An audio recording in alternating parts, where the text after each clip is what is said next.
welcome to the deep dive. You know, the whole online video scene, it just keeps changing, like constantly. It really does. Faster than you can keep up sometimes. And if you're involved in any way, maybe you make videos, maybe you're in marketing, maybe you just watch a ton of YouTube figuring out how the money works, especially on YouTube. That's absolutely crucial now. Yeah, it's way past just, seeing an ad before your video starts. Right. That classic ad model, still a big piece, obviously. Of course, yeah, the core revenue is there. But it goes up and down, right? And creators, they really need more reliable ways to earn different income streams. And YouTube seems to get that. They've been rolling out some, well, pretty significant changes recently, trying to give creators new options. Exactly. And that's really what we want to dig into today. Yeah, this is our deep dive for today.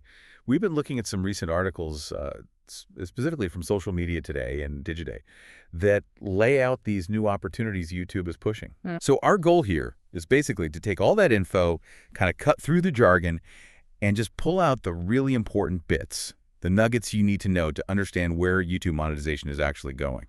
Yeah, think of this as your kind of shortcut to getting up to speed. We'll try to break it down so it makes sense and you see why these shifts actually matter. And hey, if you do find this useful, maybe hit that like button, subscribe. It helps others find us. Definitely appreciate that. And let us know in the comments if there are other shifts you're seeing or topics you want us to cover. So, yeah, we're talking about some pretty different things today, aren't we? We are. It's not just one single change. Like there's stuff specifically for educational videos. Right. And then totally different things happening with those super popular short videos, the shorts. It's really interesting how YouTube seems to be building like separate little economies for different parts of the platform. Okay, let's unpack this. So first up, maybe one of the more surprising ones is YouTube putting a real focus on formal education. They've rolled out this thing called the Player for Education. Okay, Player for Education. When I first saw that name, I wasn't totally sure.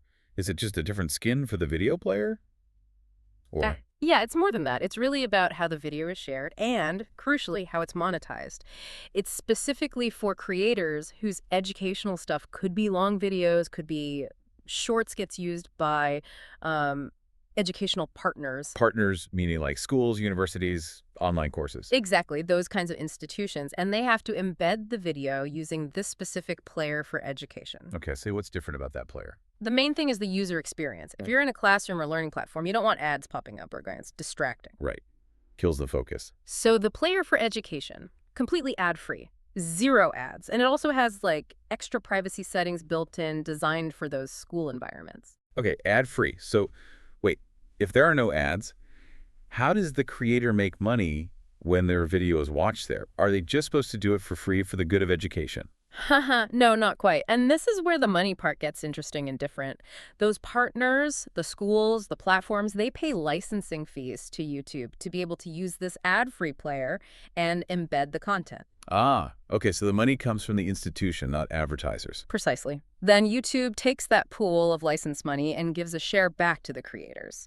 It's proportional based on how much watch time their specific videos get within that Player for Education across all the different partner sites using it. So it's almost like a B2B subscription model, but the revenue flows down to individual creators based on usage. That feels different, maybe more stable than just relying on ad views, because it's tied to the value the school sees in the content. That's the potential, exactly. It could be more predictable for creators making that kind of content. It values the educational use case directly. And YouTube's making it visible too. The Social Media Today piece mentioned a new Player for Education tab right in YouTube Studio in the Earn section. Oh, that's good. Creators need to see that data. Is my stuff being used? How much am I earning from it? Yeah, transparency is key. Now, obviously, this isn't for everyone. Like, my cat video probably isn't ending up in a college physics course. Probably not. But if you make tutorials, explainers, lecture-style content, stuff that schools could find useful, this could actually be a pretty big deal. A whole new income stream separate from your normal YouTube ads. It really could. And it might even encourage more people to create high-quality educational stuff knowing there's this specific way to monetize it when it's used formally by institutions. It broadens the idea of what success looks like for a creator beyond just chasing viral views. Yeah, it really underscores this strategy, doesn't it? Yeah. YouTube building these tailored ways to earn for different kinds of content, different audiences. Definitely. Okay, so speaking of different content, let's pivot. From, potentially long academic videos to the other end of the spectrum. YouTube Shorts, those Yeah. like super short vertical videos that are just everywhere now. Everywhere is right. They've absolutely exploded in terms of viewership. But for creators trying to make a living, monetizing shorts has been, well, a bit of a headache compared to the regular long-form videos. I hear that constantly. The RPM, the revenue per thousand views, it's just generally been lower for Shorts ads, Oh, right? yeah, significantly lower often. Right, right, And the right. way the ad revenue is shared out from the shorts feed pool, it can feel kind of random, unpredictable for creators. Plus, I've heard creators say the Shorts algorithm itself feels like a black box sometimes. Hmm. Why did this short get millions of views? The next one got 10. It makes it feel risky to put a ton of effort in if you're just hoping for ad money. Those are real pain points. So YouTube's aware, and they're actively trying to boost shorts monetization, but focusing specifically on brand partnerships, brand deals. Okay, so moving beyond just the shared ad revenue pool for Shorts. Exactly. And they're doing it in two main ways based on what the courses say. They're improving their own internal tools for this, and they're teaming up with outside companies, third-party platforms. Right, they have their own thing, Brand Connect. What's the deal with that? Yeah, Brand Connect is YouTube's in-house matchmaker, basically. Trying to connect brands who want sponsored content directly with creators on the platform sounds good in theory, But but the articles point out it's had limitations. It was in beta for a while. You often needed a certain number of subscribers to even get in, like 25,000 was mentioned. okay, so not for everyone. Right. And even if you're in, it can be quite a bit of work for the creator. You get these detailed creative briefs from the brand. There are approval steps, reporting you have to do. It's a more involved, hands-on process. Which could be tricky if you're a smaller creator or just don't have the time or, frankly, the experience managing brand deals like that. Exactly. So that's where these third-party partners seem to be playing a bigger role now.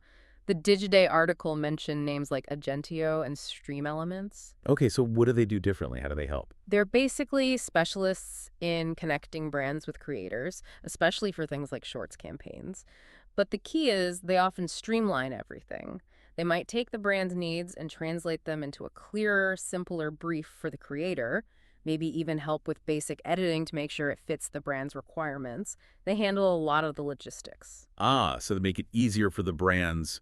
The article mentioned DoorDash, Away, Turo as examples working this way. Right. Makes it simpler for brands to run shorts campaigns that might have seemed too fiddly before. But it also makes it easier for the creators, especially maybe those who don't qualify for Brand Connect yet or just prefer a simpler process. Precisely. And this opens the door to what the Stream Elements CEO called the long tail. They mentioned working with hundreds of thousands of creators. These partnerships help democratize brand deals. Suddenly, brands can more easily work with lots of smaller creators who have really engaged niche audiences on shorts, even if they don't have millions of followers. It sounds like YouTube saying, look, Brand Connect is one option, but we know it's not perfect for everyone, so here are other ways too. It's an and approach, not an or. Yeah, offering more pathways, meeting creators where they are, whether they're huge stars managing complex deals or smaller creators just starting with sponsored content. So, okay, more options for brand deals on Shorts. How are creators actually feeling about this? The sources touched on that, right? Both good and maybe not so good. Yeah, definitely mixed feelings, or rather hopes, mixed with some real concerns. What's the hope side? The big hope, mentioned by creators like Zachary, Zach the Bold Ronaldo, is pretty straightforward, addressing that income gap. Getting paid directly by a brand for a short, even if it's not a huge amount, feels more reliable than just hoping for a slice of the unpredictable shorts ad revenue pie. Yeah, guaranteed $100 is maybe better than hoping for $5 from ads, even if the potential ad upside is technically higher, but unlikely. Offers some stability. Exactly. That predictability is valuable. Okay, but the concerns, what are the worries? A major one, and this came from Maldhound, who does Magic the Gathering content, is about what this does to content quality. If it becomes super easy to grab lots of small deals, like, say, a $50 partnership for one short, Right. then creators might feel they have to just pump out tons of low-effort shorts quickly to make any real money from these deals. Malltown basically said you can't spend days planning and shooting for a $50 payout. So the fear is it incentivizes quantity over quality, just churning out, as he put it, slop content, just to meet the bare minimum for these small deals. That's the concern, that it could lead to the shorts feed getting filled with really generic, low-effort sponsored posts, diluting the creativity. That's a genuine tension. More money opportunities versus potentially lowering the bar for content. It is. But interestingly, on the other side, advertisers seem really keen on shorts. The demand is growing. Dentsu Creative UK said something like 75% of their creator campaigns this year included shorts. That's a huge jump from before. Wow. Okay, so brands are definitely buying in. Yeah, and Publicis' influential platform also noted clients are asking for shorts more, partly because YouTube has been actively working with these partner platforms since last year, making it easier to execute. So the infrastructure improvements, like working with Agentio and Stream Elements, are directly leading to more brands spending money on shorts. It seems so. They see the audience reach, the engagement, and now it's becoming easier to actually run campaigns there. And this kind of ties into that whole trend of brands looking beyond just the mega influencers, right? The rise of the nano influencer. Exactly. This fits perfectly. Brands are realizing that smaller creators, the ones who feel more authentic, less polished, often have super dedicated communities. These streamlined brand deal tools, especially the third-party ones, make it practical for brands to work with hundreds or thousands of these smaller creators for a campaign, something that was logistically a nightmare before. Okay, so here's where it gets really interesting, I think. You've got these two big pushes from YouTube. One is super specific, embedding educational videos in schools, using a licensing model, very formal, structured. Right. The other is about boosting brand deals for this, like high-volume, fast-paced shorts format, using these facilitated partnerships. Seems almost opposite in style. They target very different content, different distribution, probably different types of creators too. Yet the underlying theme for both is diversifying how creators earn money, right? Moving beyond or adding to just that traditional ad revenue share. Absolutely. It's YouTube recognizing that, hey, a lecture used in a university course has a different kind of value than a 15-second viral dance. And they need different economic models to support creators making both. They're building these parallel financial tracks within the platform. It feels like a more mature monetization strategy, finally acknowledging the sheer variety of content and value on the platform. It's not just one giant ad pool anymore. Yeah, they're tailoring the revenue streams to how the content is actually used and valued by institutions in one case, by brands running quick campaigns in another. It really highlights just how complex it must be to manage this massive ecosystem. You need the detailed tutorials and the viral trends to keep people coming back. And to keep creators making all that different stuff, you need to give them viable ways to earn a living doing it. These new options seem aimed at that. Okay, so let's try and boil this down. If someone's listening, what are the key takeaways from this deep dive today? Well, takeaway number one, I'd say, is that YouTube is definitely creating new, separate ways to earn money that aren't just about ads. The Player for Education is a prime example, creators getting a cut of licensing fees from schools. That's a whole new model for them. Right, an institutional revenue stream. Yeah. And takeaway number two. Number two is the big push on shorts monetization, specifically through brand deals. They're making this easier and more accessible, both with their own Brand Connect tool and by leaning heavily on partnerships with third-party platforms like Agentio and Stream Elements. This is opening up brand money to way more creators, especially smaller ones. So putting it together, these changes show YouTube trying to offer more diverse, maybe more stable, and definitely more format-specific income sources for creators, tackling those pain points, especially around shorts money. Exactly. It's a strategic diversification of monetization. And for you listening, maybe you make videos, maybe you run marketing campaigns, maybe you use YouTube for school, or maybe you just watch Why Does This Matter? Well, it means the basic economics of YouTube are shifting underneath our feet. Yeah, creators have new ways to earn, but maybe also new pressures, like that quantity versus quality thing with shorts deals. For viewers, it could change the mix of content you see, maybe more polished educational stuff, maybe different kinds of sponsored shows. So practically speaking, what does this mean for you? If you're a creator, maybe it's time to investigate if the Player for Education applies to your content, or look into those third-party platforms for shorts deals. If you're a brand, understanding these new, easier ways to work with shorts creators could open up new campaign strategies.